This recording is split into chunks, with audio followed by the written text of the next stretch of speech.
You're all muted.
All right. Thank you, everyone, for being here today at the October 22nd meeting of the Active Transportation Advisory Committee.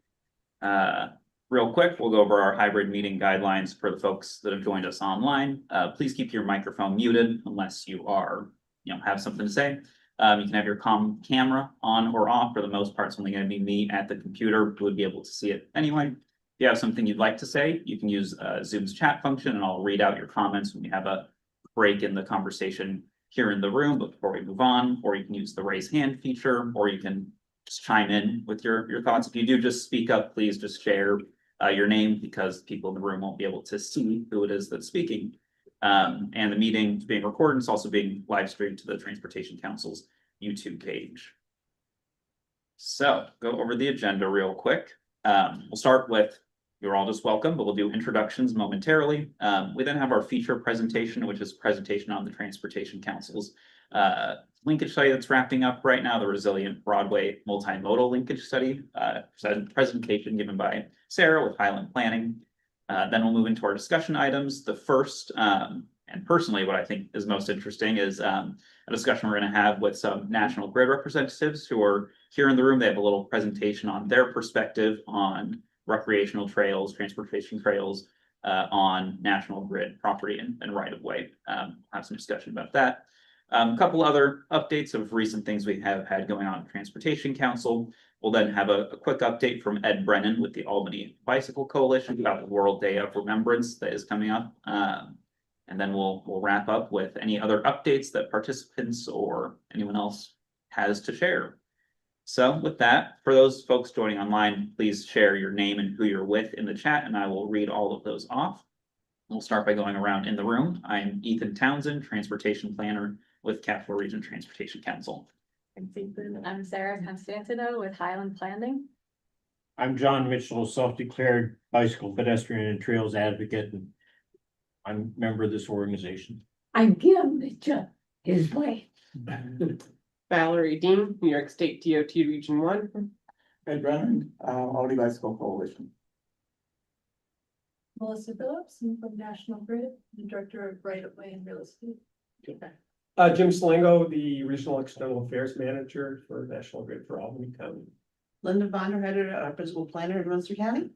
Adam McCorville, Transportation Planner for Capital Region Transportation Council. Great, and then online joining us, we have Charles Weld with Albany County Department of Health, James Rath with Capital Streets, Lauren Dryberg with the Town of Colony, Ethan Warren with CDTA, Chris Alfonso with New York Department of Health, Parker Morris with the Transportation Council, Ben Luke with Albany County Health Department, Leah Rye with the Transportation Council, Thomas Houlihan with the City of Rensselaer, Andrew Tracy with Capital Region Transportation Council, Quava Nye with CPHA, and Scott Miller with Plans. A couple other folks in the participants list didn't share their name and affiliation, so they are also here.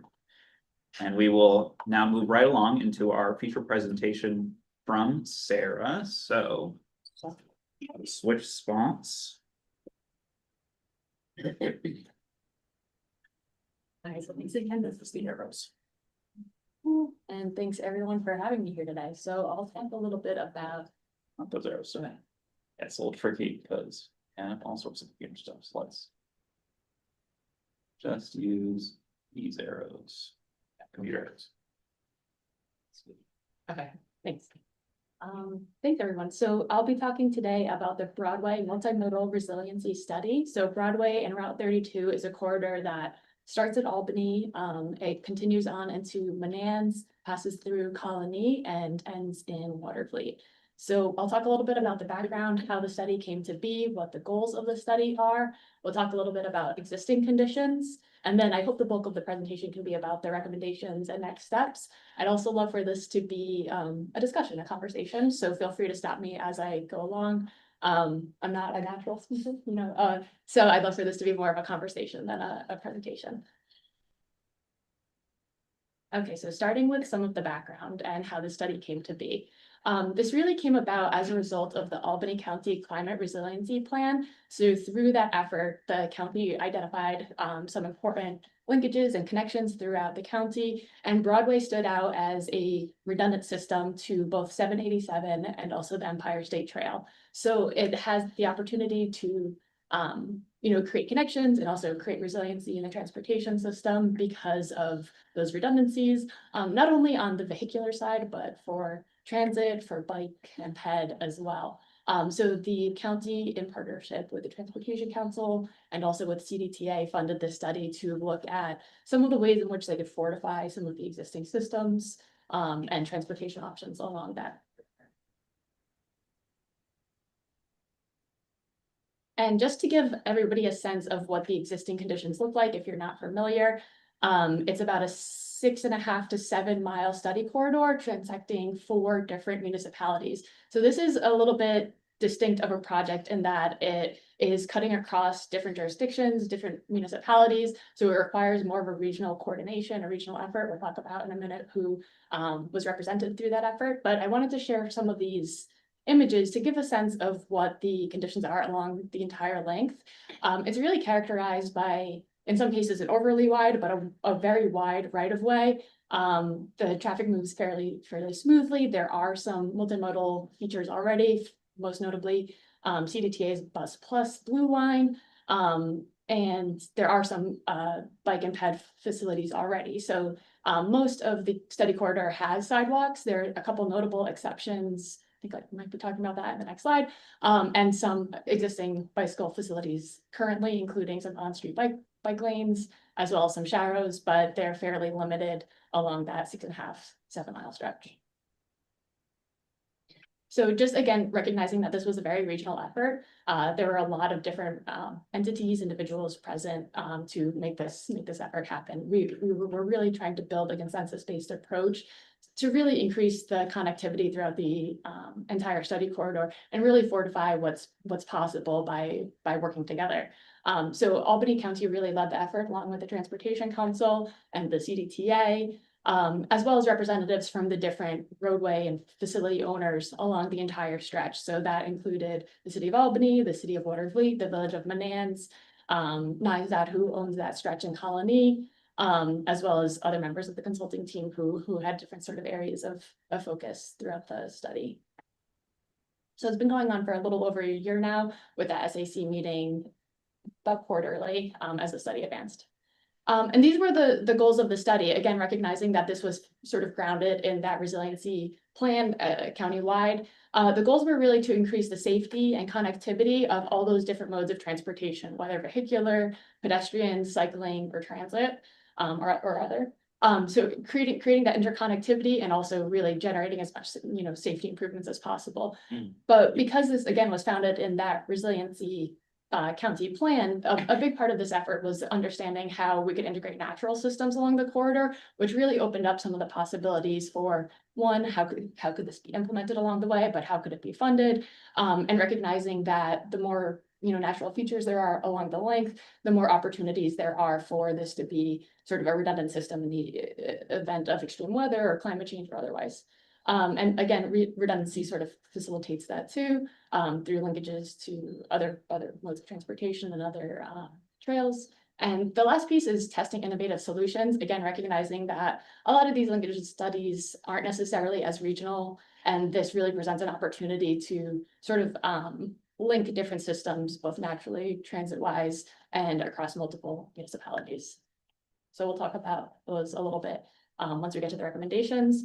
But again, talking through the existing conditions to get a better sense of what the study corridor looks like. Again, I mentioned that there are a couple, sections of the corridor that have bike and ped or in this case, bicycle infrastructure, but they're fairly limited and they're all on street. So for that first study goal of increasing a sense of safety, there's a sort of recognition that with the existing conditions and the existing configuration, they may not be meeting the needs of all user types. That being said, traffic moves fairly smoothly. We heard from a vehicular perspective, and the CDTA bus line is widely used. The Bus Plus Blue Line, really, we heard from a lot of study participants that it's effective. People use that.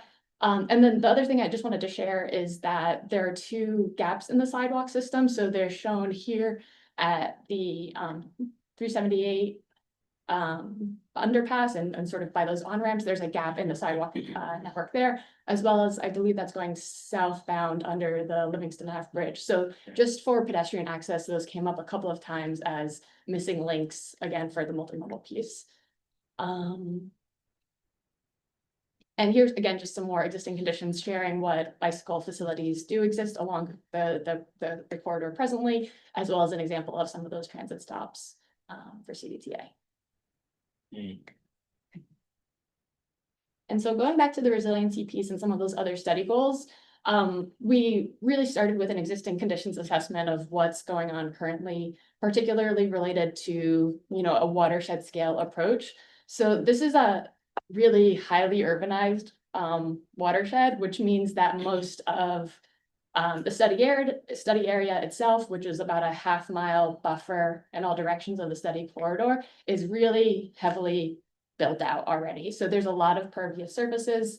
There's a lot of buildings, a lot of roadways. I'll share a map of those pervious surfaces in a minute. But really what this means is that there's nowhere for water to go along the corridor, which is why maybe there are innovative solutions needed. One of those study goals is really just in response to these existing conditions that flooding is happening here because we're sort of at the bottom of the hill, we're at the bottom of the watershed, and these are historically some of the study area is really like historic wetlands of the Hudson River. So this is a natural low point, and so water will pull along the corridor in certain places.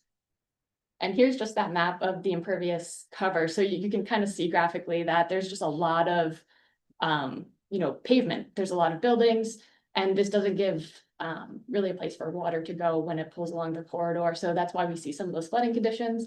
And again, when we think about, climate change sort of exacerbating the intensity of some of the storm events that we might see as we go into the future, that's just likely to increase. And because this is a low point, it's just going to pool and flood in the roadway and sort of minimize the ability to travel through that thoroughfare. Here's an example just after a rain event on the left, and we heard from a number of participants in the project that under the Livingston Avenue Bridge, again, is a natural low point along the study corridor. Even with some recent updates, there's just a lot of flooding, and again, if you're trying to move through that area, it's they can flood. So when we think about, where water can go, one of the components that we looked at was an inventory of the urban forest along the study corridor. So in the right of way around, along the length of Broadway and Route 32, we identified 356 trees along the right of way. That really only represents about 13% of the right of way, which just means there's limited shade as you're moving along it, particularly when we're considering pedestrian comfort and protect, those who might be waiting at transit stops. So there's only overlap at 3 transit stops. So there's a lot of opportunity to just improve that shade cover. Also, we identify that most of those tree species are non-native and also invasive, which in and of itself, shade is still good. But when we think about extreme weather or storm events, those trees may not be as sturdy and may lose limbs or be not ideal for street trees or considering roadway maintenance for salting regimes and stuff like that in the winter. So just recognizing that of the inventory that we have, they may not be composed of individual species that could be most effective in this right of way. All right, so now into the recommendations. They're really grounded in the project goals. So we wanted to look at features that could improve safety for all users, improve the resiliency of the system itself, create connections to other networks, not only the vehicular piece, but also for transit, for multimodal, bike and ped, and also leveraging natural systems to absorb and really inform some of those efforts. It's also building upon existing efforts. So we looked pretty closely at the Complete Streets Design Guide to make sure we're consistent with other recommendations throughout the region. We're consistent with some of the recommendations in the Albany. The copies of those flyers. The ones from last night? Yeah. David grabbed them. With Okay. the, Sorry, Nate, could you mute? I'll pull them up. Okay. I'll mute him. Well, maybe they're. There we go. And But also, if anybody has questions, Yeah. especially online, feel free to unmute because we can take questions another time. But so again, just making sure that this effort was consistent with the Complete Streets policy of the city, as well as the ADA transition plans. I think every municipality that this study corridor transects has a Americans with Disabilities Act, Streets and Sidewalks plan, which really just makes sure that all of the intersections and public right-of-way components are accessible to all user types. So in addition, to being consistent with the study goals and other planning efforts, we also wanted to make sure that the study recommendations were consistent with what people who live along the corridor, travel along it, work along it are actually looking for. So, we wanted to make sure that we weren't proposing anything that wasn't meeting a need or was inconsistent with what people who use it every day are looking for. So some of the recommendations were, certainly directly informed by what we heard, not only through the 2 public workshops and pop-ups, but I think we had maybe like 170 survey respondents to learn a little bit more about where specific, hotspots were for flooding, or, how transit users or other pedestrians, other user types were navigating and what their experiences were and what their needs were. So just on the right is a list of who we engaged with, as well as, a number, I don't have the exact number, but of participants through public workshops. And so here's just a few precedent images of what the recommendations look like from a, photo-based, sorry, some precedent images. Just to give a sense of what the proposed improvements may be once built. So we're recommending protected bike lanes along the entire length of the study corridor. So that's, about 7 miles of protected bike lanes. I'll show in a moment a graphic of what those configurations will be. We're also recommending dedicated bus lanes around exit 6, where 787 crosses in or intersects with the corridor. Again, recognizing I'll show examples in a minute of where that is specifically, but just recognizing that there's right of way and an opportunity there for other features. And a big feature is also just formalizing and creating additional trail connections for the Empire State Trail. So the more that this study and this corridor can intersect with other trail connections, again, just fortifies that redundancy and resiliency that really gets at some of the study goals long-term for creating a resilient transportation network. And so here are the really recommendations at a glance.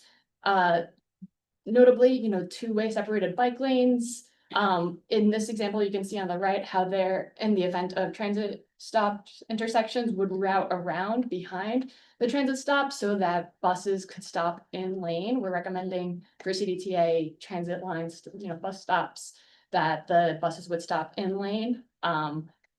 This, might stop traffic, slow traffic a tiny bit, but because of existing volumes, we think that, it would really ensure that the bus routes are, on time, and that really it improves the efficiency of the CDTA line. And in those situations, the bike lane would be routed behind it. We're recommending a max 11-foot wide lanes. There's, I think the max they go is like 25 feet in some cases. So just really staying consistent with those curb lines so that the lanes stay 11 feet wide, as well as just including sidewalks on both sides, making sure those missing linkages are filled, and importantly, having green infrastructure buffers. So on the left, you'll see like what those tree pits could look like, and they could include a number of different features of the urban forest, as well as other landscape types. And then also buffer between cyclists and pedestrians to improve the sense of comfort for pedestrians who are traveling along, so that there's a little bit of separation between pedestrians and bikes. One other feature, just on the terms of materiality on the bottom, is permeable pavement. So not only for the bike lanes, we're recommending permeable pavement for the entire length of those bike lanes, but also for those transit stops too. So that, again, when we consider some of the impervious features along the corridor, this would really create an opportunity along the length of the study corridor to collect some of that water and minimize some of the flooding that we're seeing. Are these permeable pavers consistent? Is there any problems with sinkage of them? They do require maintenance, but there would be a subbase to still support those different material types. So for the bike, it's a little bit hard to see for the bike lanes, but that would be sort of a consistent textured, pavement or surface. Whereas for the buffer areas and for where the transit stops would be, they'd be sort of like brick pavers with composite in between that would absorb stormwater that way. They do require a bit of maintenance, but they would have that subbase to be a standard, ADA sort of accessible surface. Since there's no heavy weight on the bicycle lane, you could probably do porous asphalt too, I would think. I think that might be. I think so, yeah. Yeah. And so some graphic examples down the bottom there. You discussed how much, like, there's tons of excess parking lots. Yeah. Along that corridor, like just big empty Yeah. parking lots have been sitting there for years and years and years. Is there any talk? I know it goes beyond the scope of just the roadway, but any talk like of the municipality or county or somebody giving any kind of incentive to, some of those places to like tear them up or make them more permeable or? Yeah, that it's a little bit outside of the scope of this study, but that's part of why we recommended, buffering that study area to look at those, so that we can have a chance to look at how impervious those surfaces are.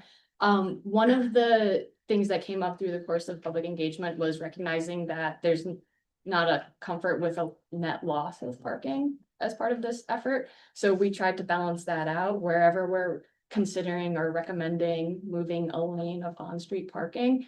We're trying to balance that out with the potential for an acquisition by, especially by the city of Albany in the warehouse district, of acquiring a public lot, or acquiring a private lot for public use, I should say. And we would recommend that be considered to be consistent with these recommendations. So if the city were to acquire, a lot for public use, especially in the warehouse district, if on-street parking were to be lost, there's a lot of opportunity in that lot to have impervious or permeable surfaces, integrate a lot of those green infrastructure recommendations, and have that be, again, like net gain in the ability of floodwater to be retained there. And there's a lot of just opportunity. We talk about this a little bit in the study itself, of how some of these could really be policy recommendations, so that as you build new, or as development happens over time, some of the recommendations related to green infrastructure, permeable surfaces percentages, the species that you're using could really be included in other policy at the citywide, on a city by city basis to get at some of those. The right of way can only do so much. Right. When you're downhill, so how can some of these considerations be informing other policy and other development? But yeah, I mean, one hope is that the right of way is really a catalyst for like developing a sense of place or recognizing that it's kind of the main street for some of these, especially for the village of Manans. But as you build that sense of place, it can in turn kind of inform a style of development that will happen afterward, that's all. Thank you. So super thrilled because I live and work in the section that you're identifying here. Yeah. I saw a couple slides ago that you mentioned utility conflicts. Is that our infrastructure is placed and therefore now either designing or removal potentially? Yeah, and that factors into some of the cost. So we built out typologies, and I can jump ahead. Well, it'll be in a few slides. Part of the cost, particularly in some of the right-of-way sections, would include the potential of moving power line, infrastructure, and that's where some of this cost comes from. As much as we were able to keep utilities in place, we tried to design for that. I think for water infrastructure especially, that would stay in place, and bioretention areas would ideally overlap with those to create space for those utility types. But for overhead, there's certainly a handful of scenarios where, that would require purification. And Okay.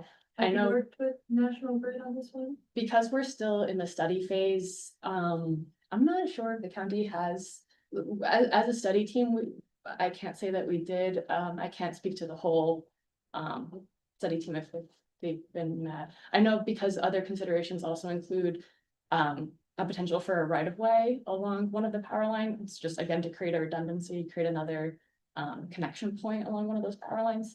I know that's certainly a next step, and the county might be. I just can't speak to like through the study if there are cases. Still preliminary, but maybe opportunity for us, if we're replacing assets in our plan, perhaps there's a. Exactly.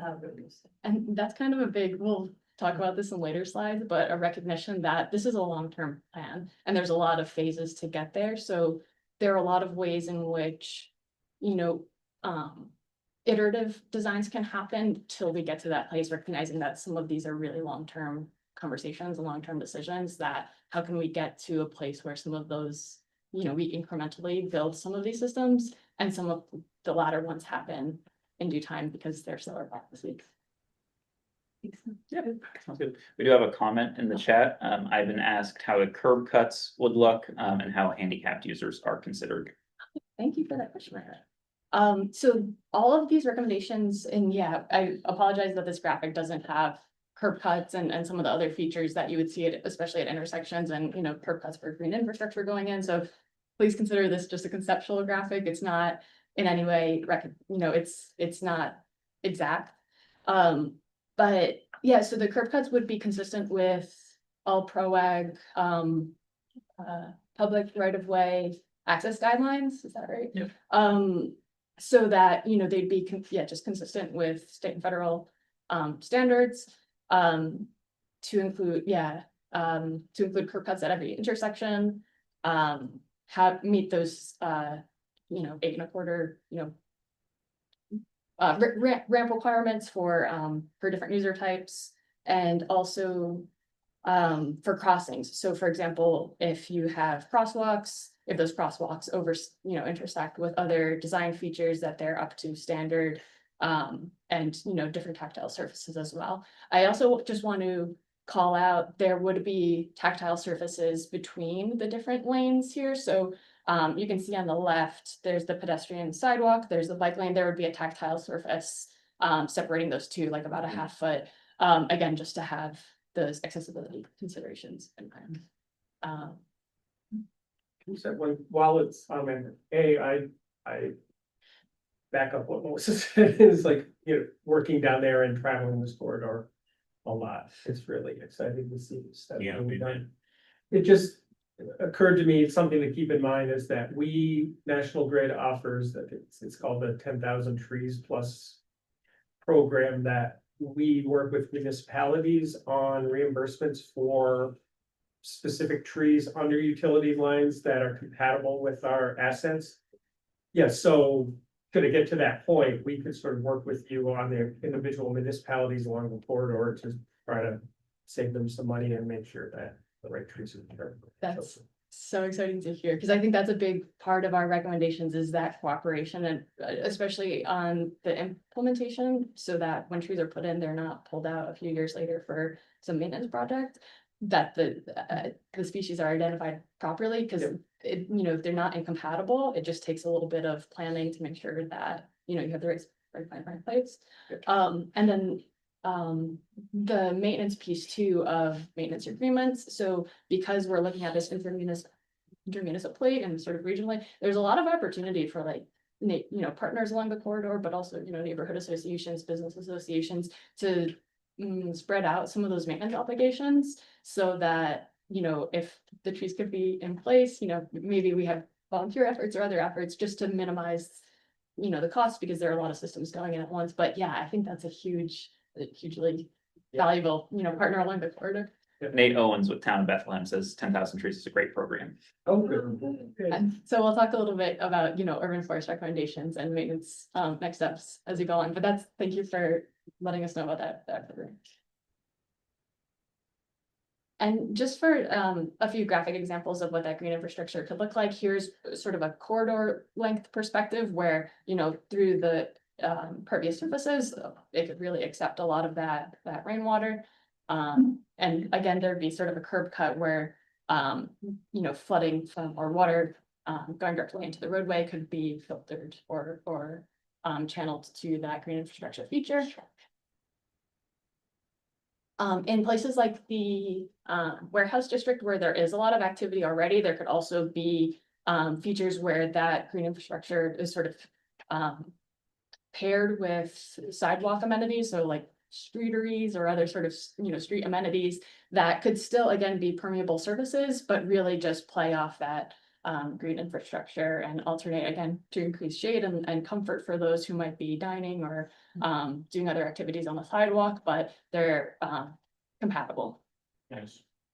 And this, I have some precedent images that I wish I put in here, but again, in places where you're constrained by the right of way, these green infrastructure features could bump out and really fit in a single parking spot, so that it's not necessarily in the sidewalk space, but you know, you could intersperse one parking spot along, you know, certain segments of the corridor or certain type, you know, typology of the corridor, so that one spot intermittently could accept that rainwater without necessarily removing a whole segment of traffic, or and also ensuring that you're maintaining those bike and ped facilities. Could the bump out also incorporate a crosswalk? Yes, yeah, so it could really be both, that at an intersection, you could have, you know, a bump out with green infrastructure and that crosswalk, but along the length beyond intersection, or beyond intersections, it's also possible to have just sort of standalone bump outs at key sort of like spots where flooding may occur, just again to accept incremental Even painting them on that, you know. That would probably slow traffic too. Yeah. Intersection improvement. And so one of the recommendations, or one of the ways in which we tested out the recommendations along the whole length, because again, 7 miles of right of way means a lot of different configurations and a lot of different examples. We go from, you know, those really wide right of ways to when you're in North Albany, when you're in Watervliet, some of these are much more neighborhood feels and much more compact. So I just pulled out, we have really an appendix of like 50 of these, which is too many. So I just pulled out really the ones that I think best emphasized character and also the multimodal aspects for this audience, you know, recognizing the bike and ped features and some of the transit features. So here's just a really quick example of how pulling in those curb lines can continue to meet the existing conditions pretty easily while still accepting or formalizing bike and ped amenities to increase safety. So, you know, we're still in this condition in downtown Albany. meeting the needs of two-way traffic, parking on both sides, as well as accepting those additional user types and formalizing those.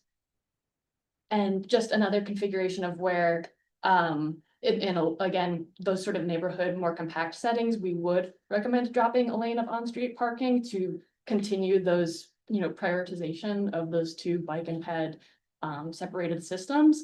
But again, with the recognition that there wouldn't be a net loss in parking in these situations, we would recommend a further parking study to, where on-street parking is lost in that one lane, maybe have an adjacent public lane lot.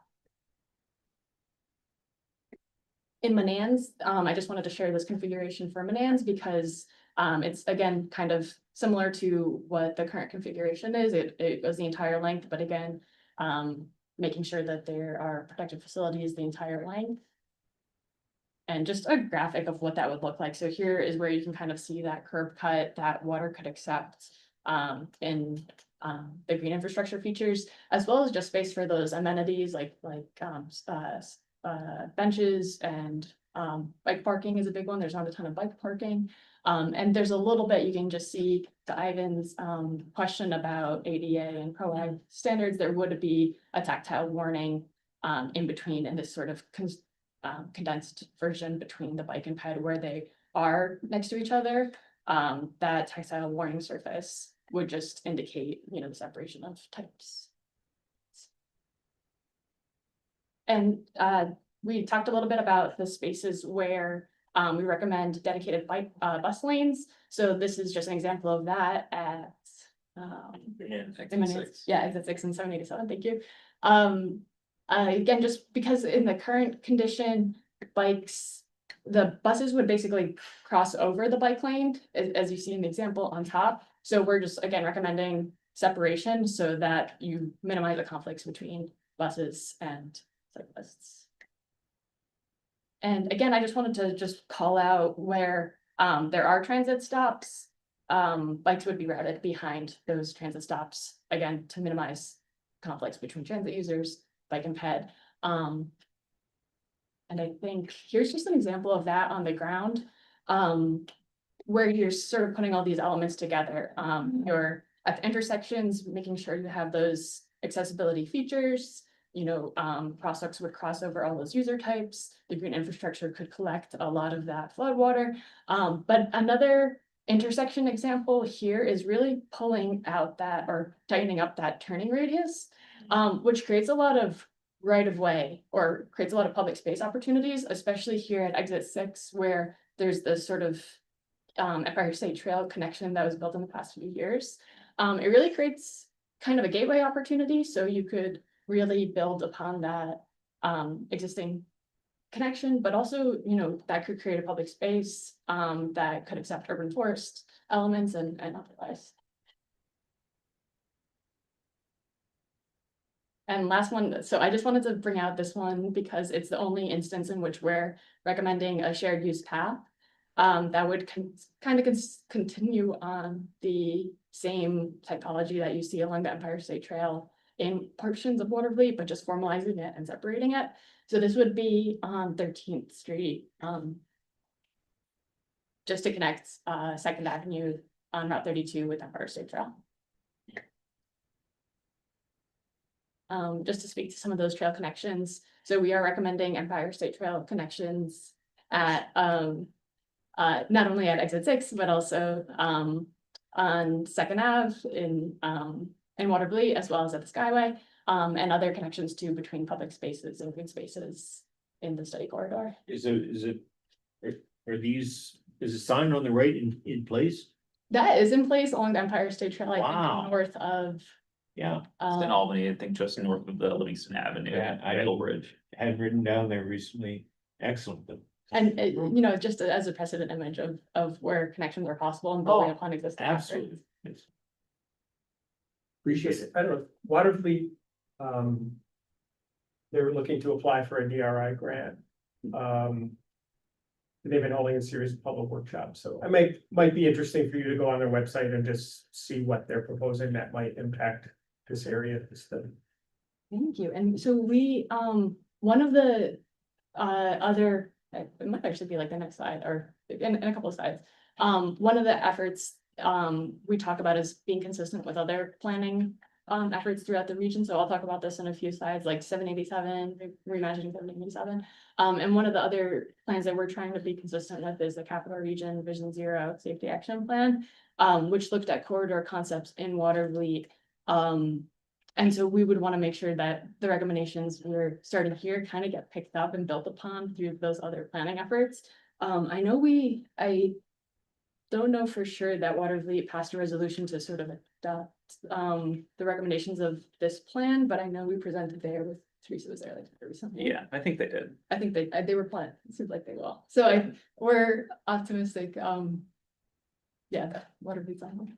The municipality's been very involved throughout the study process. And then just on some of the last recommendations for increased space for trees and for the urban forest as a feature to increase the resiliency and some of those retention features. We're recommending the planting of about 50 trees annually along the study corridor. So when you consider that across 6 municipalities, that's really just maintaining your current forest and building upon it incrementally. One of the recommendations of this plan is to use structural soils, which are a little bit, they're manufactured, I guess you could say, manufactured soils that could sit under the subbase of sidewalks to expand the like soil volume, the availability of a tree to grow its roots underneath the sidewalk without causing that buckling. So it's a more expensive upfront cost, which again is why some of these are long-term recommendations and why some of these costs are higher, because we are recommending those higher kind of quality materials, but for a longer term impact. So when you pair your plantings with, structural soils that are manufactured and you create that increased volume, you have a much higher survival rate basically of species. So we're kind of recommending using those types of materials, not just in the tree pits themselves, but in adjacent sort of, underneath sidewalks too, to create enough space for that sidewalk and the foot traffic, but also for roots to grow. It should hold more water too. I think it would, yeah. Yeah, actually, that's a great point too, it would. All right, and then in terms of next steps, so this is where some of the compatibility with those other programs comes in. So I think Congress Street Bridge creates additional connections to Troy, reimagining 787, again, further connections to the waterfront, Livingston Ave Bridge with connections to Rensselaer. Also notably, the portions of the Albany corridor are in the footprint of the downtown Albany strategy. So there are opportunities for some of that funding could potentially be applied towards implementing some of these recommendations. As well as potential changes at the 378 interchange so that that's an at-grade crossing, minimizing conflicts between types there. Second Avenue and Watervliet, like we were discussing, and then the Vision Zero Safety Action Plan. Oh, and I think I skipped 80 Broadway CDTA station in Manans, another big one too. I kind of didn't discuss this as much on the transit side, but we are recommending more mobility hubs throughout the corridor as well, just again, so that different modes can have accommodations there. It's going to take a lot to make this happen. So in terms of the next steps, certainly grant writing and continuing engagement to make sure that those who travel and live along the length of the corridor feel like this is meeting their needs. The parking study, like I mentioned, so that there's no net loss, and where there are recommendations of on-street parking being removed, that's, moved to other nearby places, as well as a streetscape and a wayfinding plan. So those amenities really help to build a sense of place and continuity along the corridor so that it's not just a place to travel through, but it's a destination to stay at, spur some local development or economic opportunities by developing that sense of place and sense of continuity. Design and permitting so that these concepts can be put to action. And those maintenance agreements, particularly on the trees that we discussed, but other landscaping and other maintenance needs, particularly for those removal pavements and otherwise, and then just ongoing coordination. So it's, again, a long-term project, which is baked into some of these costs. Those porous bike lanes, the structural soils that I discussed, moving those curb lines and replacing sidewalks, all those ADA updates for curb ramps, crosswalks, et cetera, relocating those utility poles at certain intersections where needed, catch basins, the bioretention features, amenities is a lot. It comes out to 80 to 81 million along that entire length, recognizing that there's a lot of change along the way. But because of that, and because this is a long-term vision, there are a lot of steps to make that happen incrementally along the way. So, you know, particularly with paints, with flexi posts and sort of tactile urbanist strategies, there's a lot of opportunities to incrementally create some of these changes without hitting those really high level costs to get us there. So these kind of help create behavioral changes or create a sense of other opportunities without making really dramatic or needing to wait, you know, potentially decades to, you know, have the full vision realized. It also opened up, oh, yeah, I don't know how to say on that, but it also opens up opportunities for other sources of funding. So when you consider the roadway as a public space, there's opportunities for mural programs and arts programs. When you consider the water infrastructure, there's opportunities, or green infrastructure, there's opportunities to leverage water quality improvement plan program funding. So there's other funding buckets basically available through those other infrastructure features, as well as the urban forest. So environmental pools funding too. All right, so with that, I'm done. Any questions? So I think that I'm meeting with the Albany Center Gallery Director this afternoon, so put a bug in his ear about future potential art project. Yeah. That's what I think is kind of when we go back to the steady goal of like innovative strategies, when you, and especially in sort of today's sort of changing, you know, funding landscape, when you consider other pools or when you consider pairing transportation projects with environmental projects or water infrastructure or arts, it just opens up a lot of opportunities and also just reinforces that sense of place because there's opportunities to, partner with, you know, neighborhood artists, build relationships with environmental groups who may be along the way who could do some of those plantings or do some of those maintenance opportunities. So yeah, it just kind of expands what's possible when you pull in or reframe from this being sort of just a narrow transportation project to a community-based or corridor-based. Village. Exactly. Awesome. Thank you, Sarah. Yes. Implementation is always the key though. Yes. Can I ask a question quick? Oh, yes, James, go ahead. First off, I just wanted to say hats off to the project team. I think this project is extremely exciting. Study is extremely exciting and, you know, really in line with, you know, what we'd like to see happen in the region. So I just want to say, really great job. And I saw the budget breakdown between municipalities, and I just wanted to ask, you know, is there like a more complete document, or is there a breakdown by municipality that is publicly available that we could utilize? I think everyone here is aware that there's a lot of money being invested in downtown Albany right now. And so, it seems like a good opportunity to put this forward as a potential project. Yeah, that's a great point, James. We built out the typology, or we built out the budget, like a cost estimate spreadsheet per typology. And that is reflected in the typologies appendix that'll be publicly available soon. It's not on the website yet. We could also share that spreadsheet with you just to get a sense of how we developed, you know, there's a lot of contingency built into that, reflecting, again, like tariffs and a lot of changing conditions and recognizing that this is long-term, things will change in the future. But yeah, we could, I'm sure we're happy to share that cost estimate spreadsheet. Part of the reason why you have different estimates per municipality is just length or existing conditions. So it could be that in certain, you know, I think in Waterlake, for example, you just wouldn't be moving as many curb lines, which kind of is reflected in that slightly lower cost for that municipality, or relatively lower. So yeah, they are built out by typology, but we did have sort of a fundamental framework for how we built each one. Yeah, and like Sarah mentioned, the final study is, the finishing touches are still being put on it, but it'll soon be publicly available in its final published form, which will include all those cost estimates and everything. Thanks. Yeah, just a follow-up then to that.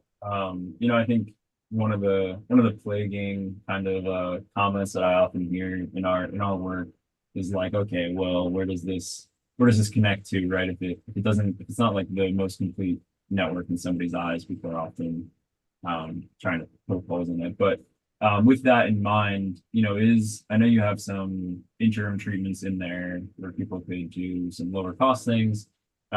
If like the city of Albany, let's say, implemented their full stretch to like the fullest extent, you know, moving all those curb lines, is there anything kind of preventing that from happening incrementally, where the city of Albany does their section first and then Manans and Waterville are a little bit slower to you know, jump on board?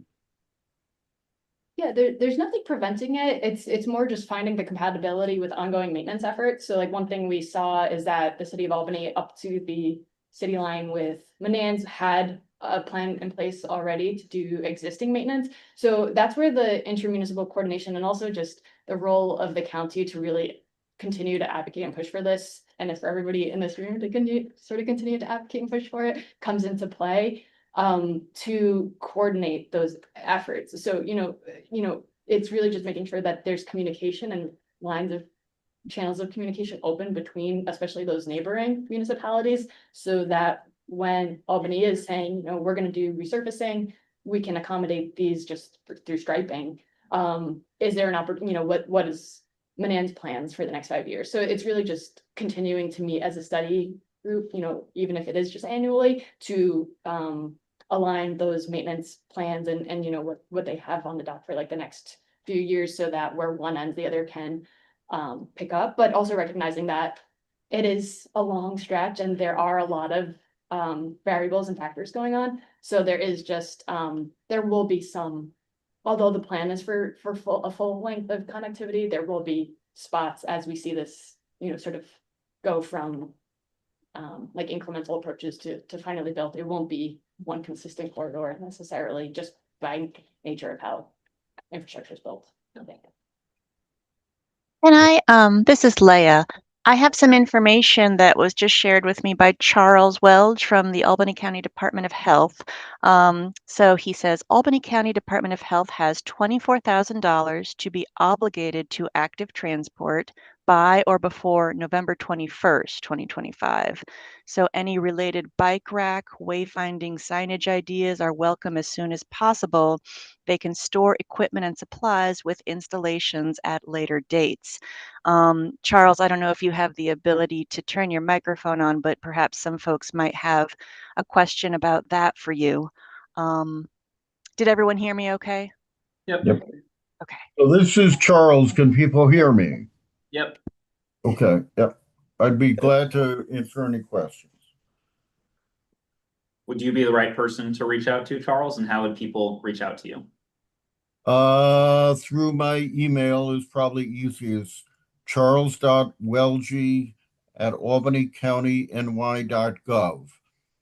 So if it's wayfinding signage, because we have to go through the design piece, that's probably the most urgent, but obviously today, if we're to order bike racks, they're going to be kind of the standard issue, not customized to look like an Apple or anything like that, given the turnaround time. But the challenge for us is if it's a municipality, we most likely can't do it with this funding round, because that would necessitate a intermunicipal agreement that would probably not be completed by November 21st. But certainly like a workplace or, you know, other ideas are welcome. And we can store the equipment, and again, it can be installed at a later time. I'll reach out to you, Charles. I'm sure we can figure out something to focus on. Okay, thank you. Thank you. Great. Thank you, Charles. we'll keep moving along here. We're getting through our time, so we'll try and keep things moving for these next couple items. We're gonna get into our discussion items, and we'll start with our conversation with our friends at National Grid. So I'll turn it over to Jim now. Hey, yeah, thank you. And just a little background, I think Ethan reached out to us, I don't know, 4-ish months ago. And so we've been in conversations with our real estate and right of way team. So we're really glad that we've gotten the opportunity to find time on the agenda. And this topic, it sort of coincided with questions that were coming from our various municipalities about the idea of recreational trails and our rights of way. So what we're hoping to do, and we've got a bit of a longer presentation that's been lined up, and we're hoping to work with the council, this committee, hopefully in the near future, to do a larger webinar that we can invite all of our municipalities to, and more folks in this room and online to take advantage of. But it's just great to have like a little opportunity here today to go over it.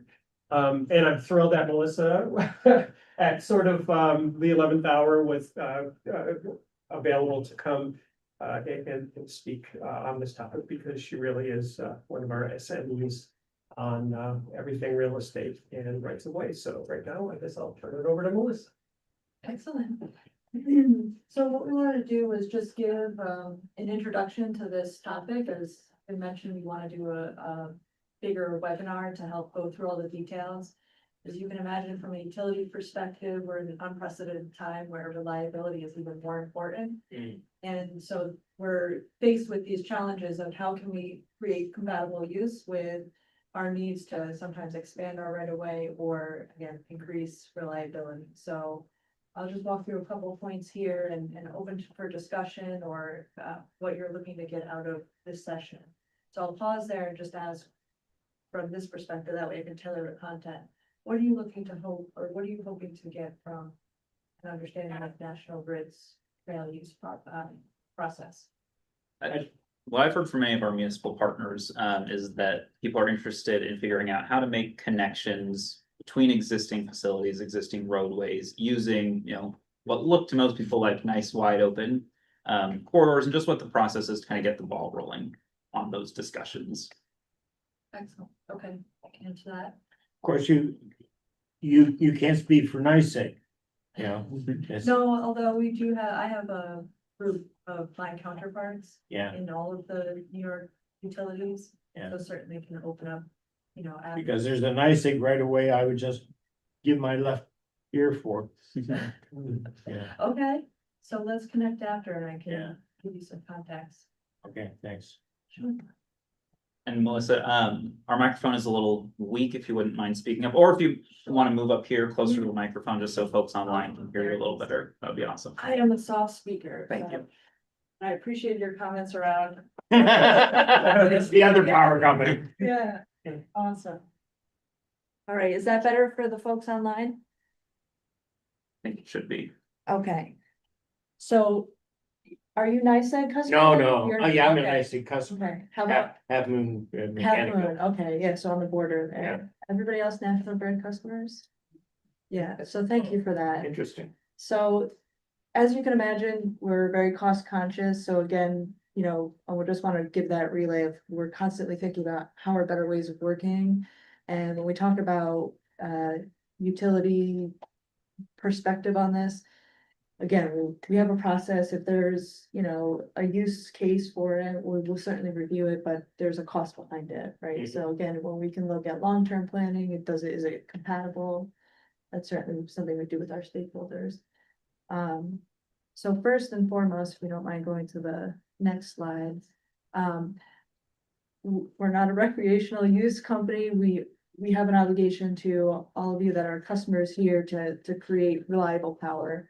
So when we talk about what is a right of way, use for, it's so that we can enter and exit the property, we can maintain clearances. What we've noticed with some of our recreational trails that we've been able to implement, it creates encroachment issues where now neighbors are upset about, or abutting property owners are upset about increased traffic. So they're maybe not clear on their property lines, So now they're placing infrastructure on National Grid property and we're having to either mitigate that and then the ratepayers, all you are paying for that, or we get into these situations where now we're having to do neighborly disputes, and from a utility perspective, you know, it puts us in a tough spot. So while we certainly recognize that there's a community use for this, just want to give some perspective of what happens as a result of sometimes these situations or these recreational trails. So again, our purpose here is to make sure that we have the clearances that we need to be able to operate the networks, and also the future use of that. So the standards over, you know, we look at the history of the company. Anybody have any idea how many utility companies predated National Grid? Any ideas? Dozens? Yeah. Keep going. Hundreds. Over 500, over for upstate New York, over 500 predecessor companies. Oh. So you can imagine, number one, the property acquisition over that period of time has changed. Thankfully, Niagara Mohawk acquired property, so they bought all these fee-owned corridors, so we actually own the property instead of easements. Nice. Which is more compatible for recreational trails, right? We have more control. But it creates more complexity. So when you talk about 500 companies, just different ways of use. So that's why I say, like, you know, when you talk about a section, it may be compatible for us because we own the property, or NYSEG may own that property. But there are other situations where we have an easement and it's much more difficult to then be able to put in that compatible use. So again, you know, we're a utility company, we're here to provide reliable power. Again, we want to find opportunities where we can help the communities, but also it's got to be compatible with our reliability metrics. So like I mentioned, we do have a process when anyone really is looking to utilize property. It does go through an internal review process. So again, we evaluate a future use of the property. Do we own it? Do we have a lease? Or not lease, some of it we do lease, but is it an easement? What kind of property type for us to be able to then either create a license agreement, or in these type of cases, we're able to create a trail and open that up for community use. All right, next slide. So I won't go through all of this text because it is a lot, but I do want to make you aware, we do have snowmobile trail clubs that use our property. So again, when we look at do we have compatible use, sometimes we have already trails on the property, so we need to keep that in mind. And we have certain situations where we might need to close a section of, you know, a trail. And sometimes that can create a longer term issue. Right now, there's a stoppage in that. How are we communicating that out? So again, there's some complexity around when we do use, when we do have trails on our property, and now we have construction issues. So what's allowed, again, like I said, we have snowmobile trails. We limit activities to situations that aren't going to create any safety issues. Safety is a value for us, not just a priority. So again, we want to ensure the safety of anyone using the property, as well as our crews to be able to access and perform any of their maintenance or construction activities. So Ed has a Right, question. Yeah. Oh, sorry, go ahead. No motorized vehicles, like what do you consider, like e-bikes? Like, have you have a policy on those things? We don't have a policy from what I'm aware of, although I will check after this. Yeah.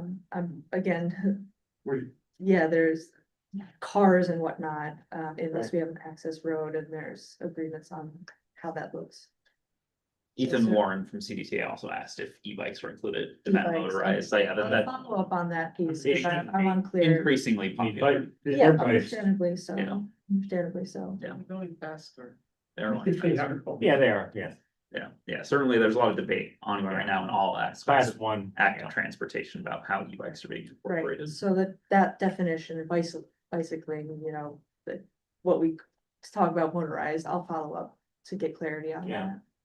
I don't think we took that into consideration. Okay, So when we're reviewing these requests, I just want you to be aware of kind of what's allowed and what's not allowed. Like I said, safety is paramount for us, so anything that's not gonna be a safe activity, obviously is going to get denied. We'll further define motorized vehicles, considering the electric bicycle question. Structures, so Jim mentioned, compatible tree use. Any structures like pools or like I mentioned fences, we see an increased amount of fences coming up in our right of way.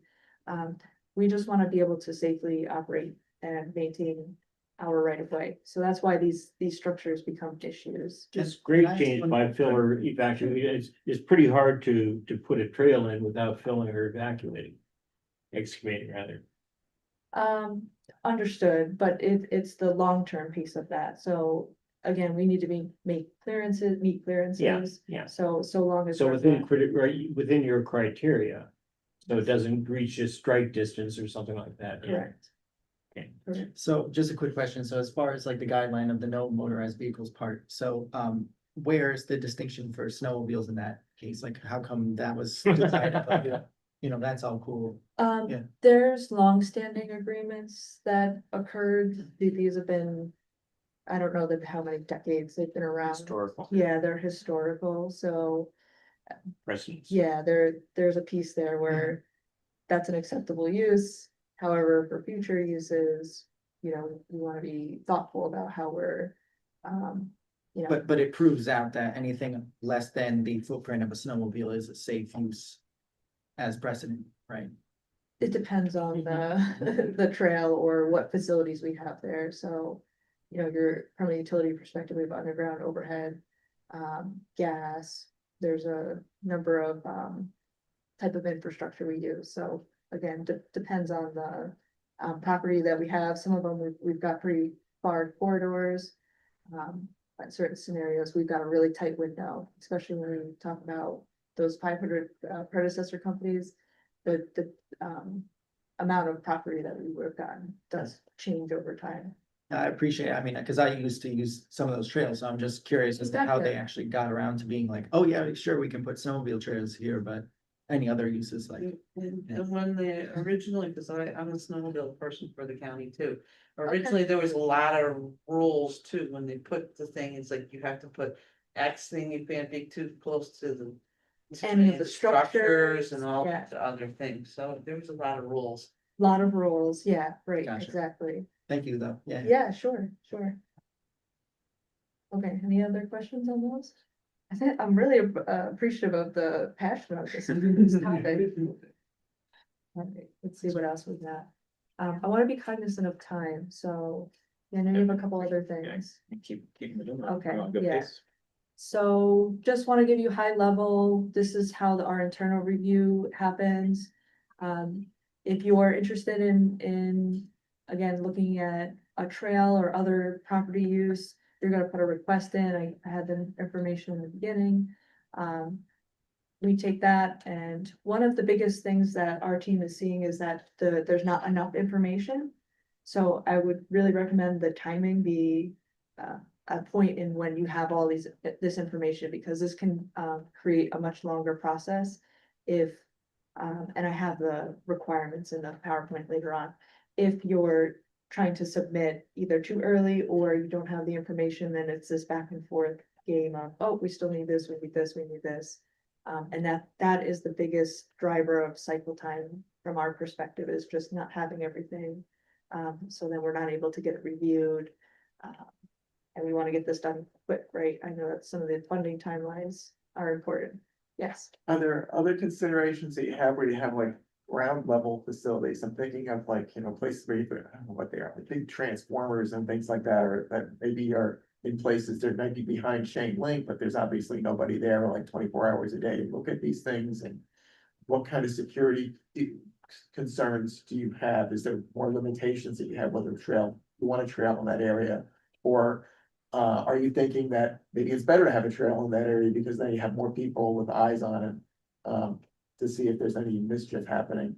So is your question around the safety aspect of our infrastructure? and Yeah, your whether- infrastructure, do you have Increased like traffic. special considerations for those kinds of ground level facilities versus things that are like sitting, 10 stories? When up in we the air? go through our internal process and we bring in stakeholders from every line of the business to look at, okay. Does this make sense from a company perspective? Right. What are the issues like, this is close to our substation, and now the increased traffic could potentially create a safety or security issue. So though that we do vet that out in our process to look at,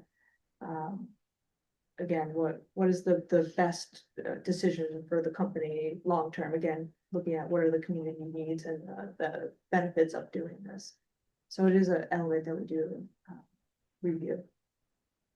Does that answer your question? Yeah, Okay. good. it's not an easy answer, but it's. No, it's not, something yeah, to right. take into consideration. This is what makes Yeah. it difficult to get through this process, Yeah. right? Is because we do have a lot of stakeholders that review these Yeah. trails.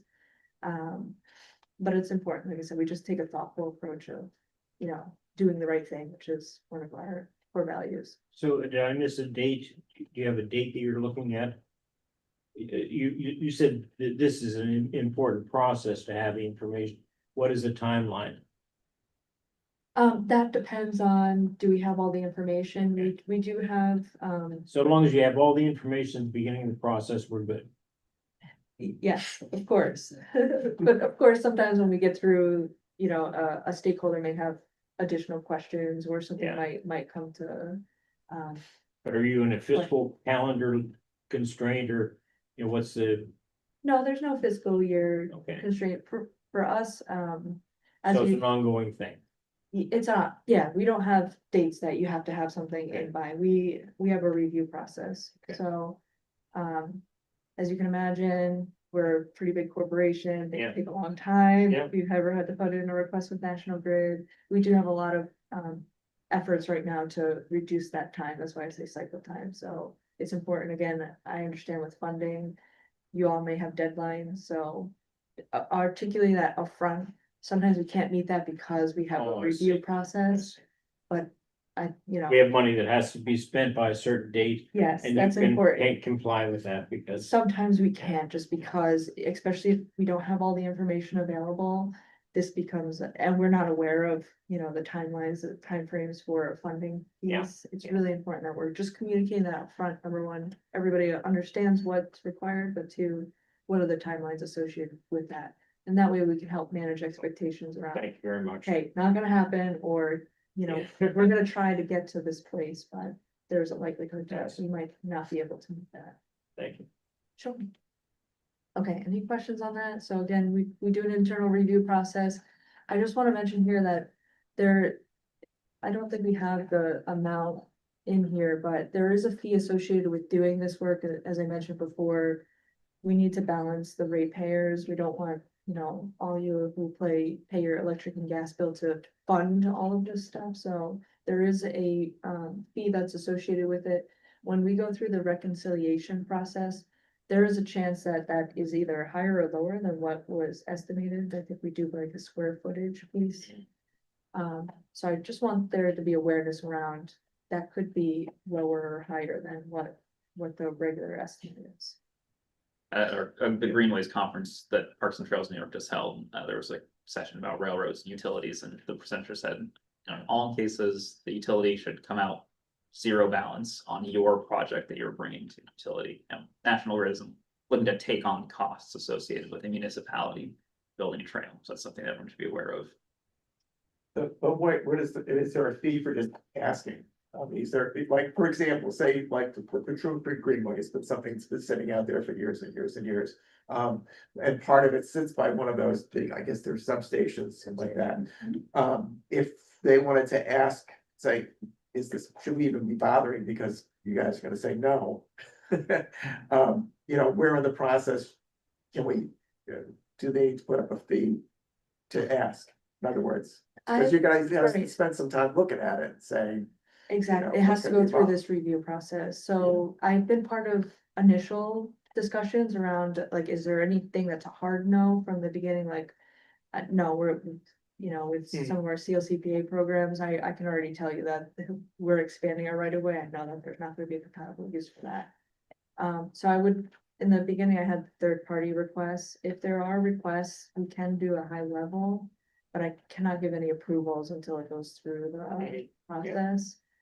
So like I said, I've done a consult before to say, okay, is there anything that's a hard no on this request? However, you know, until we go through the process, sometimes we don't, there are things that just don't come out until we've done that really thorough review of the areas. But to get a solid no doesn't cost us anything. For what? For a- For that initial, if Yeah, there's for the a hard initial- no. Yeah, Okay. yeah, exactly.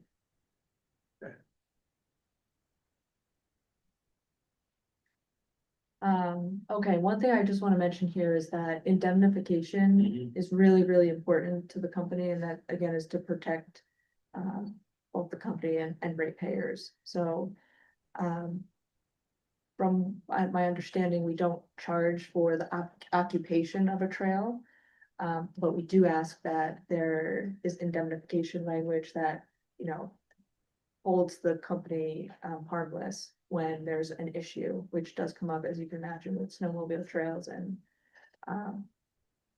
when we put in these trails. Proof of funds as well. So especially when we're talking about where you need to secure funding, when we go through this review process, we do require that proof of funds. I have a question about that before you move on.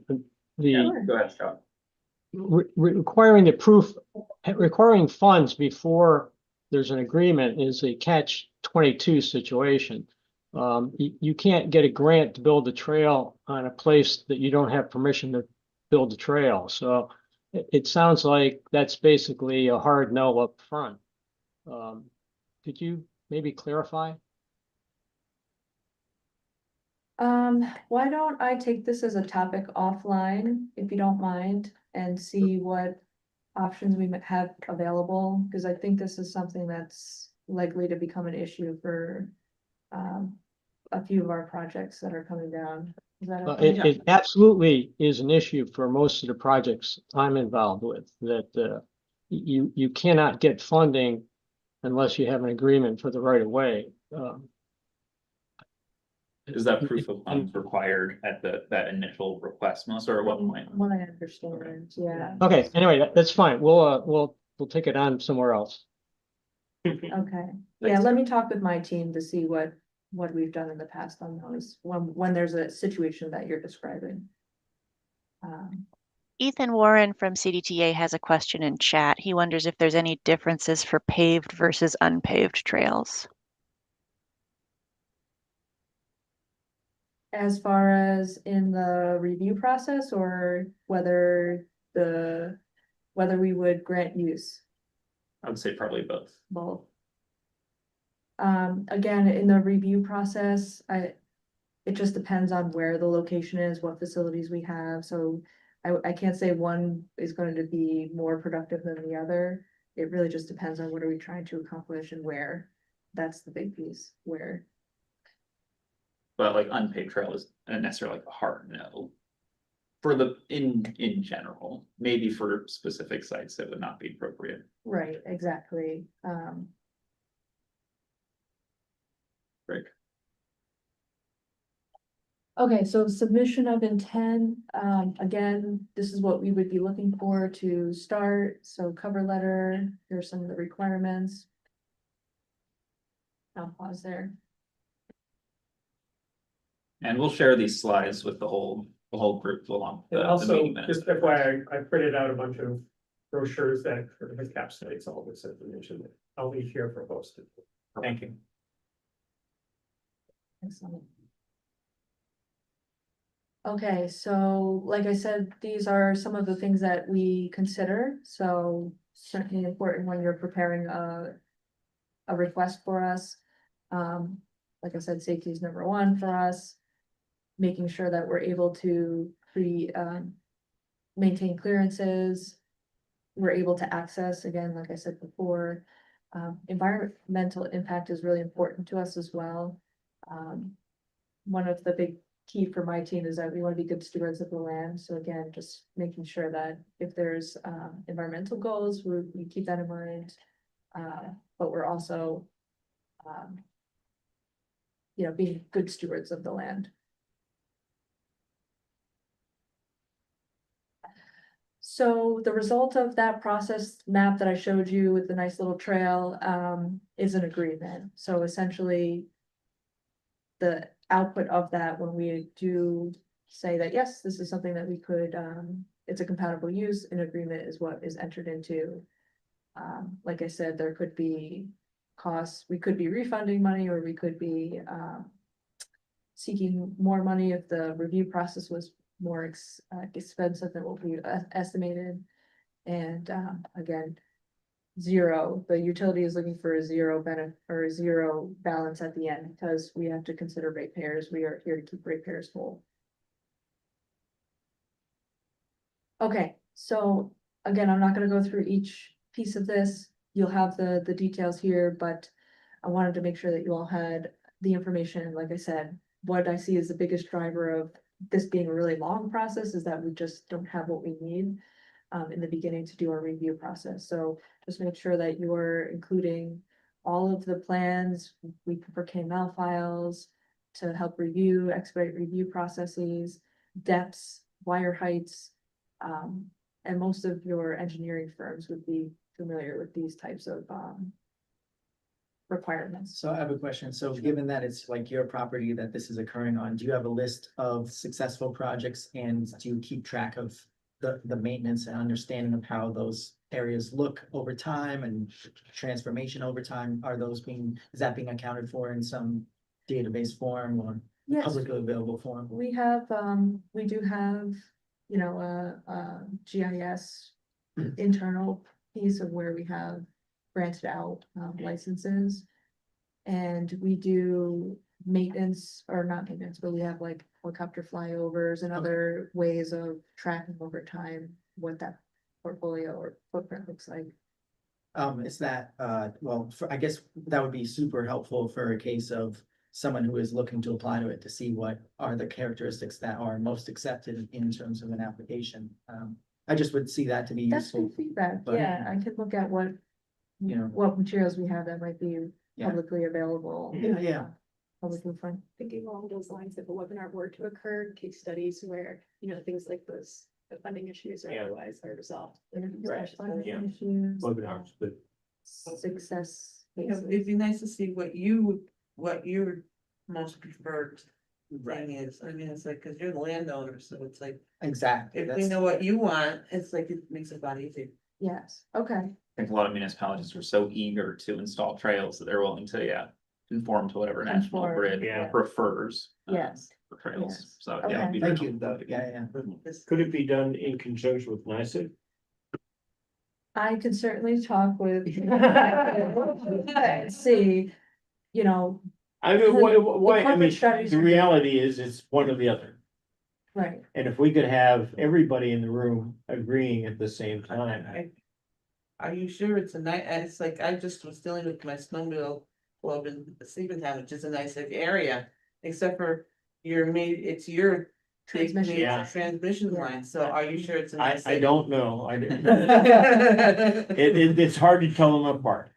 Go on to your tax parcel information and find out. Yes. Okay, that's, I agree. Because, yeah, it's just that, cause I I have agree. calls like, oh, I'm in NICEAG, and this is a NICEAG territory. It's like, no, that's National Grid line. No, It's you're like- you're right, I'd have to go into that to see exactly who's. especially in the bordering area, Yeah, like yeah, Halfmoon or. Yeah. I'm so happy to hear that, like, tax map. No, I've been doing it these for things. decades, so. it's Yeah. like- Planning organization here. Exactly. I just wish it was easier to go into that tax map, it's not. I Oh, know, in some of them Saratoga are County, it's a lot easier, harder, Oh, yeah. I know, yeah. that's Um, doable. In New York State, the GIS clearinghouse, I don't know if anyone's familiar with there. Yeah, No. they have a great, yeah. They're much more accessible. No way. Some of the county information. Yeah, GIS clearinghouse. Yeah. yeah, if you Google that, Every county, but it's many. in most of, and I'd say in this area. Oh, 'Cause I know Green County, yeah. so glad I came today. Good, I'm happy too.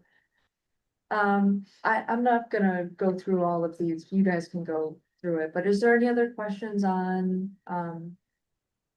National Grid and or utilities? Again, I can help bridge some of the gap with some of the other utilities. And just for everyone, so if anyone has any questions, what is both your and Jim's names and contact info? Yeah, I've Or got, best I've way to got find- cards. Oh, perfect. So Jim Bescart, my email is melissa.phillips@nationalgrid.com. I can help get you where you need to as far as, or Jim. If you have inquiries, we can certainly help.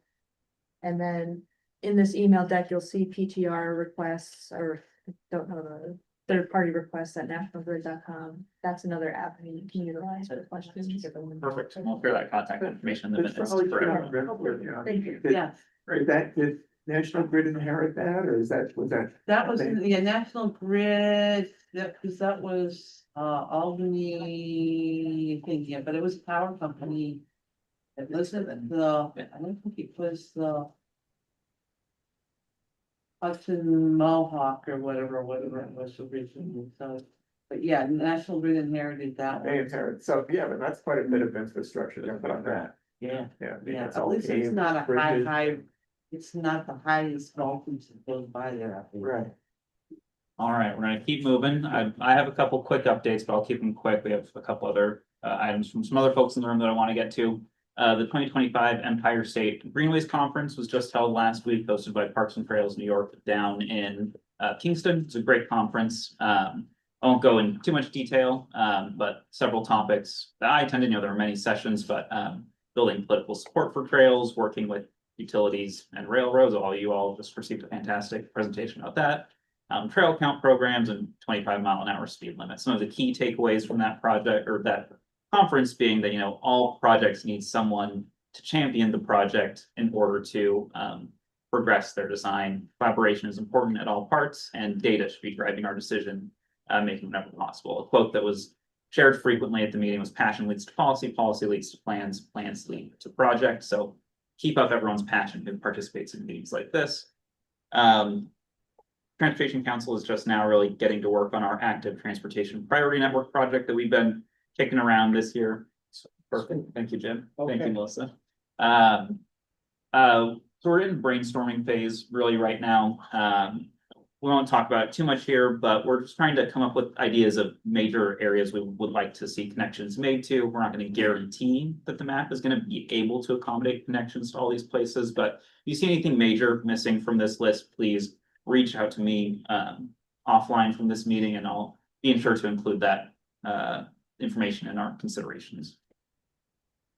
We recently wrapped up our 2025 trail count program. We were able to do 7 successful trail counts, 5 in Albany County, 2 in Saratoga County.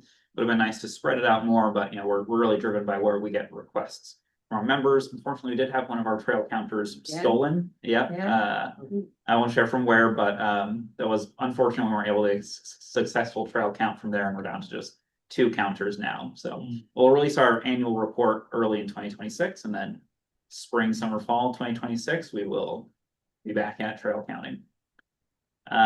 Status of our regional planning initiatives, nothing major has changed. We're close to wrapping up a couple studies, including the Broadway study and Central Ave study in town of Colony. Everything else is progressing as expected, and nothing crazy and new has popped up since the last meeting. Now I'll turn it over to Ed Brennan for a quick update on the upcoming World Day of Remembrance. Yeah, thank you. So the World Day of Remembrance that happened, there are events all over the country related to this. The official date is November 16th, which is on a Sunday. We typically this is our 4th year that we've been having a commemoration here. It'll be again at Albany's Academy Park, which is across from Albany City Hall at 11 a.m. on Friday, November 14th. And the national theme for this year is Safe Speeds Saves Lives. And it's just a picture from from last year's event. Every year it's got a little bit bigger with a little bit more people. Unfortunately, there's always more people to remember. So it's a day that we remember, particularly look at Albany County residents, vulnerable road users that have been killed here, with cyclists, or pedestrians on Albany's roads. There's Pat Fahey speaking. We try to get, different, decision makers to speak and to help out with us. Go ahead to the next one.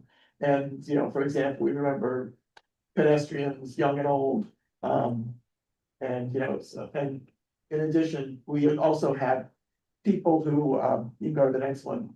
For example, Roger Sawyer, that's his mom there. And so we have people that have been impacted, families that have been impacted. They come and they speak about those that were lost.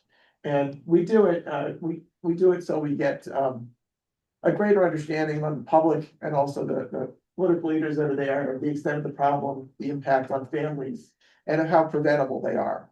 And we get media there because we want decision makers watching and listening. And specifically, we look at the at what things can be done to prevent them. And we do have calls for action every year. This year, we have some, well, generally, we're looking at a commitment to Vision Zero among, all area municipalities, or a recommitment, because some have made that commitment already. Things have been working. Some of the things, like, for example, looking at the city of Albany, this is just some statistics that I got for September. September is interesting because in the city of Albany, you've got not only just the infrastructure they've been putting in over the years, but they lowered it to 25 miles an hour as of January last year, the speed limit. They instituted a speed hump in residential areas that's been going on, and the school zone speed cameras. And why September is an interesting month to look at is because school starts and all those speed cameras went right up. And while in the lower right-hand corner, you see like total crashes down 8%, doesn't strike, doesn't blow your socks off. But still, it's going in the right direction. What's more interesting in the lower right-hand corner, personal injuries, down 19%. So what we want to see with lower speeds is less crashes, because there's more time to avoid a crash. There's more distance to brake, when you see something coming. But also the kinetic energy of the crash isn't as great because the speed isn't as great. So there should be less injuries. So less crashes, less injuries. That's sort of showing it's going in the right direction. It's only a small sample, but looking at like the past 28 days, looking at that month of September over the previous year when they only had like 2 speed cameras up and the 25 miles an hour wasn't in effect, we're seeing personal injuries dropping by a third for that month, and crashes down by a quarter. So those are the kinds of things we like to see. And on the other hand, places where we haven't seen those things in effect, what we're looking at last year, which is just still preliminary statistics, for 2024.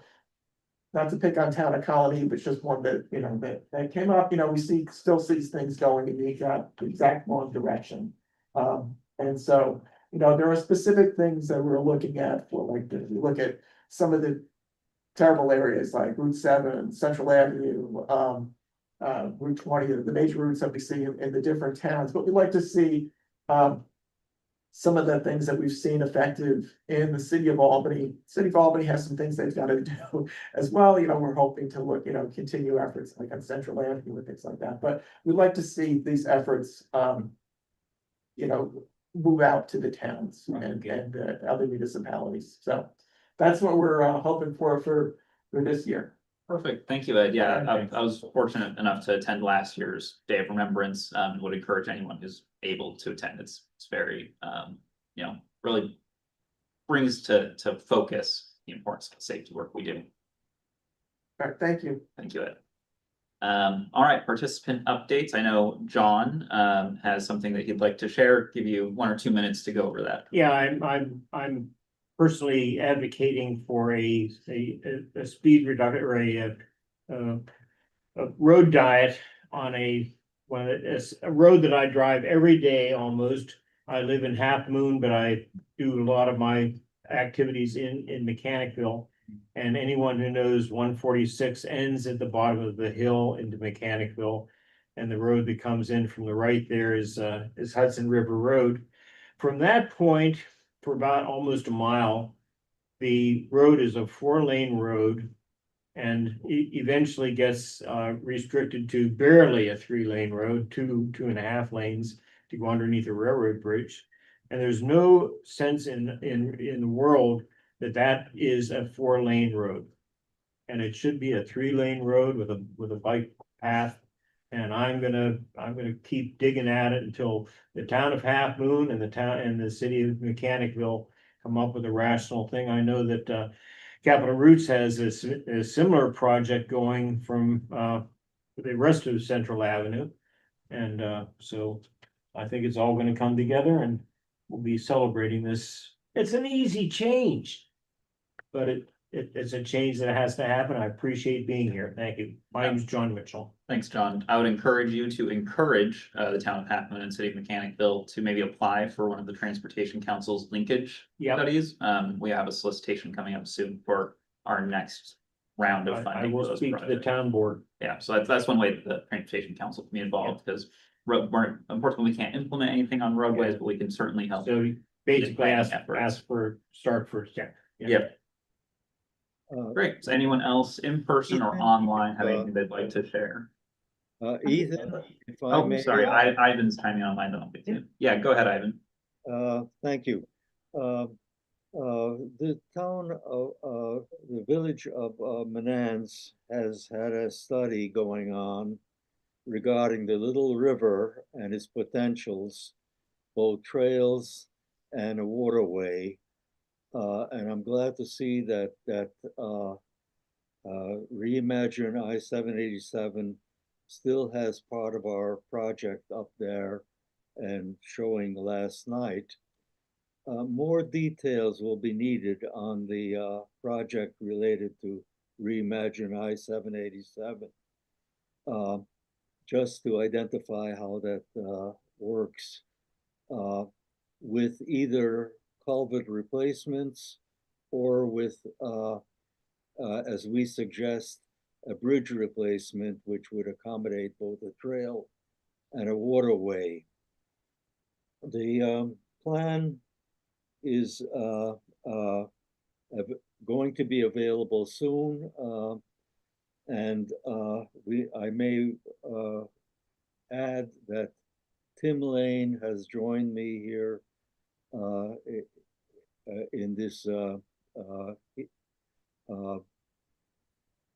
project from the town, and he'll help provide that information. One more observation: the flooding issues regarding Broadway, which were discussed at the beginning of this program, relate to the same issue. The issue of not only getting water drained out, but keeping the water from puddling and providing a continuing flooded area. So thank you. We'll provide further information on this project as we go along. Great, thanks, Ivan. Yeah, as a former Manans resident, I think that the Little River project is very interesting and hope it gets incorporated into 787 as it continues. And would encourage anyone interested in those, smaller projects related to 787 to stay involved with DOT as they do the design for 787. I Linda? just have a concern that I've been noticing with the e-bikes, in Troy, downtown Troy, the traffic drives usually about 15 miles an hour, 20. So to bypass the slow traffic, the e-bikes are now going on these sidewalks because you can go faster on the sidewalks. The other is, I've noticed my neighborhood kids, now I live on the hillside and I understand the e-bikes are good for that, but they seem to have overridden their speed governor or whatever, and they're going much faster than 25 miles an hour. Yeah, Go ahead. I actually, tomorrow, Thursday, I teach class to law enforcement under a GTSC grant. we're on behalf of the New York Bicycle Coalition on e-bikes and e-scooters and, number one, they're not allowed, under state law, they're not allowed on sidewalks. Yep. Unless they're permitted to do so by the locality, so Yep. they can get a ticket if anybody wants to write them a ticket for that.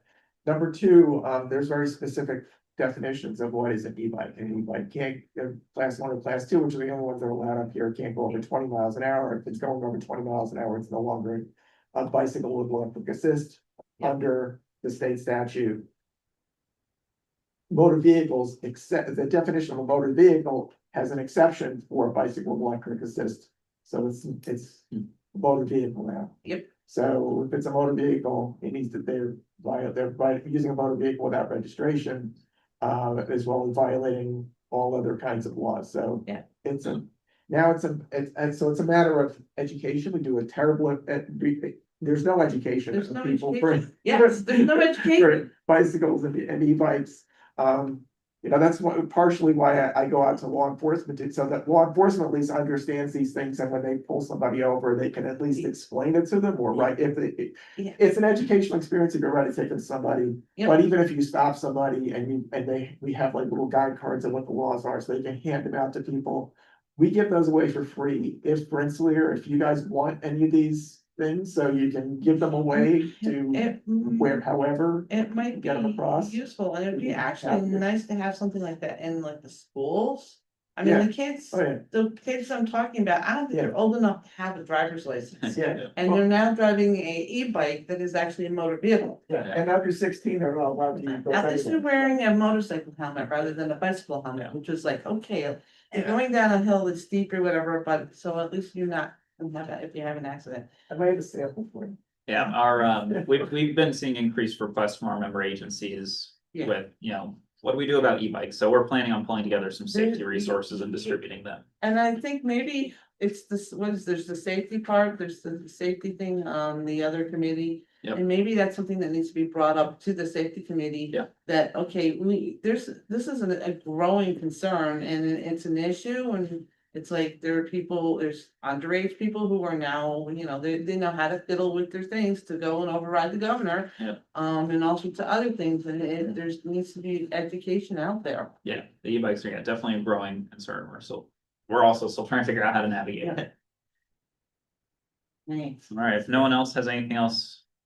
Oh, no one online has anything else. I don't have any other updates from the Transportation Council. So our last thing is just upcoming meetings, which this is our last meeting of 2025. So we currently don't have any further meetings scheduled. The 2026 meetings will be scheduled soon, knock on wood. The first one is likely to be in January, and then it's likely to be, quarterly after that, and it'll likely be Wednesdays at 9:30, just like this meeting.